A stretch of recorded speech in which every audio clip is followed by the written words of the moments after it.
Salut les amis, bienvenue sur votre plateforme. Ici, nous parlons de l'Afrique. Ici, nous parlons de la vérité. Ici, nous défendons la justice. Ici, nous sommes contre l'injustice. Toute forme d'injustice, nous sommes contre, les amis. Notre intérêt, ce n'est pas financier, finance pour finance. Non. Notre intérêt, c'est d'éclairer la lanterne. Notre intérêt, c'est d'éclaircir. Notre intérêt, c'est de déconstruire les mensonges. Notre intérêt, c'est de convaincre les Africaines, les jeunes Africains, les moins jeunes, que c'est possible. C'est possible le changement. Tout est à notre avantage. La démographie, l'intelligence, le nombre, comme j'ai parlé de démographie tout à l'heure. Et la vérité est que l'Afrique ne commande rien à personne. Les idées reçues, nous devons les jeter dans la poubelle. We have to throw all those silly ideas into the dustbin. Qu'est-ce qu'ils disent? Les esclaves de la maison, des activistes entre guillemets africains, des gens qui sont animés par les petits privilèges qu'on les donne avec les visas et autres. Qu'est-ce qu'ils disent? Ils disent que la Russie va lâcher Assimi Goïta, la Russie va lâcher Ibrahim Traoré et Abdurrahman Tchani comme la Russie a lâché Bachar al-Assad. Il y a une seule personne et un seul pays qui a maintenu Assad depuis longtemps au pouvoir. Mais Assad n'avait pas de vision. Il n'avait pas de vision. Là, j'ai l'impression que c'est un jouisseur. Parce qu'il y a eu le soulèvement dans ton pays. Les Occidentaux se sont mis ensemble pour pouvoir déstabiliser ton pays. La Russie s'interpose, crée des situations de sécurité, de la stabilité politique. Au lieu que le président Assad capitalise sur cela pour pouvoir ramener la paix, discuter avec les Syriens, trouver des accords, non. Il est resté sur, c'est toujours les Hezbollah avec ses combattants, c'est toujours l'Iran, c'est toujours la Russie. Non, pour combien de temps? Oui, ils étaient là. Mais si l'armée syrienne dit que non, on ne peut pas continuer à le soutenir parce que la pression est forte, il y a des millions de personnes qui sont à l'extérieur. Vous pensez qu'un gouvernement peut suivre? Prenons l'exemple du Congo. Aujourd'hui, yes, Tezaï. Mobutu Sese Seko Kukungwendu Wasabanga, il a construit son palais, il avait construit un palais à Guadeloupe. Il était, à un moment donné, intoxiqué par le pouvoir.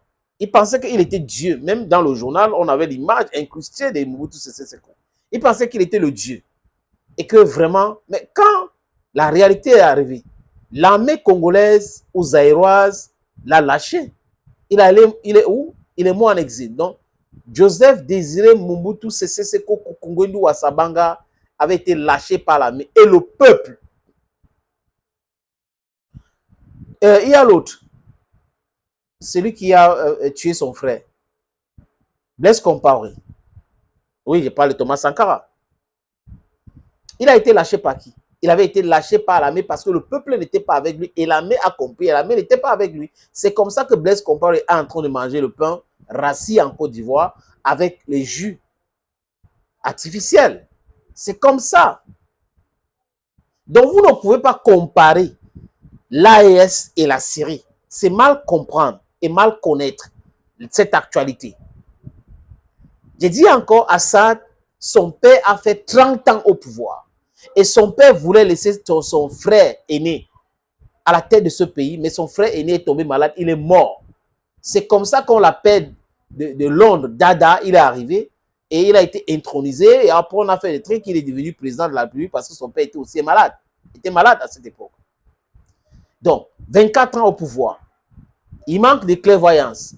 Les bases militaires russes en Syrie sont encore là. Les rebelles qui ont pris le pouvoir avec le concours de l'armée syrienne ne sont pas en train de demander à la Russie de partir. Ils savent. Non. Donc, connaître cette actualité, c'est très important. À connaître pas, comme disent mes frères ivoiriens, à demander. Regardez le cas de l'AES. Assimi Goïta est devenu président comment? Ibeka était le président. Et tout le monde a vu que la corruption avait pignon sur rue au Mali. Et que la France avait déjà divisé le Mali en deux. Les militaires français n'autorisaient pas les militaires maliens de traverser le nord, d'entrer au nord. Donc, ils avaient déjà acté la division de ce pays-là. Un non-sens total de la criminalité avancée. Et la même alliance s'est fâchée, mais le peuple avec. Donc, c'est comme ça qu'Assimi Goïta arrive au pouvoir, soutenu par la masse. C'est comme ça que Ibeka tombe, parce que le peuple a commencé à manifester. À Bamako, c'était des jours et des jours durables. Ibeka est donc tombé. Assimi Goïta est devenu président. Parce que le peuple a voulu d'Assimi Goïta. Ce n'est pas parce qu'il y a un groupuscule de personnes à Paris, à Londres ou à Washington ou à Berlin qui ont décidé. Quand on voit comment Olaf Scholz s'excite, Macron qui n'arrive pas à former un gouvernement en France s'excite là, on comprend la qualité des personnes que Rockefeller a formées. Quand je dis Rockefeller, c'est les banques, c'est les Américains. On voit comment ils sont manipulés et ils sont facilement manipulables. Parce que c'est comme ça qu'on les a moulés. Et il veut imposer cette façon de faire à tout le monde. Non, on est des libres penseurs, on est là pour l'Afrique et l'intérêt de l'Afrique. Ibrahim Traoré arrive au pouvoir comment? Damiba a fait quoi? Donc il faut connaître l'histoire. Il faut bien connaître l'histoire du Burkina Faso avant de dire que Poutine a lâché. Au Burkina Faso, il y a les VDP, dont les volontaires pour la défense de la patrie, les VDP, dont les civils mobilisés pour défendre le pays. On ne les oblige pas. D'eux-mêmes, dont le peuple veut la sécurité. Vous êtes en train de comparer avec la Syrie. Il n'y a pas de groupe rebelle. Au Mali, il n'y a pas de groupe rebelle. Au Burkina Faso, il n'y a pas de groupe rebelle. Au Niger, il n'y a que de terreau qu'on appelle abusivement djihadistes.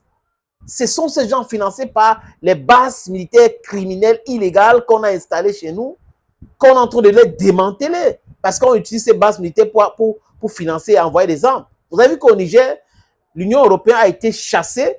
Pourquoi? Parce qu'il y a des ONG que l'Union européenne utilisait pour financer quoi? Des bêtises en disant qu'on vient en aide aux gens, les sinistrés des inondations. Donc, c'est clair. C'est dit que Poutine va lâcher Ibrahim Traoré, dit que Poutine va lâcher Assimi Goïta, dit que Poutine va lâcher Ibrahim Traoré. C'est fait montre de la méconnaissance que vous avez concernant cette actualité-là. Nous, en tant que peuple africain, on est fatigué des sous-préfets. Vous pensez qu'ils sont mieux placés, Assimi Goïta, Ibrahim Traoré et Tiani, aimés par le peuple, aimés par les Africains. Les autres, Tinubu n'est pas aimé comme Assimi Goïta. Je parle même au Nigeria. Ibrahim Traoré, n'en parlons plus. Aimé partout en Afrique par les jeunes Africains qui sont même prêts à venir défendre ce pays-là. Donc la Russie est un partenaire fiable de la RCA et les autres pays. Aujourd'hui, Tchad et tout, c'est nécessaire. Et la Russie fait quoi? La Russie nous vend les armes pour notre protection. On a besoin de ces armes-là pour se protéger. Que les Occidentaux ont toujours refusé de nous vendre. Ils disent qu'on ne vend pas les armes létales pour aller donner ça au terreau, pour nous créer des problèmes et pour justifier leur présence militaire chez nous en Afrique. Non. Frère, sœur, toi qui es dans la désinformation, qui est la manipulation, en voulant comparer, désolé, en voulant comparer ce qui se passe ou ce qui s'est passé en Syrie avec l'AES, sache que tu es dans le non-sens total. Et la majorité d'entre nous, on connaît bien cette actualité. Vive l'AES, vive Assimi Goïta, vive Ibrahim Traoré, vive Abdraman Tiani. C'est de ça, c'est l'Afrique qui gagne.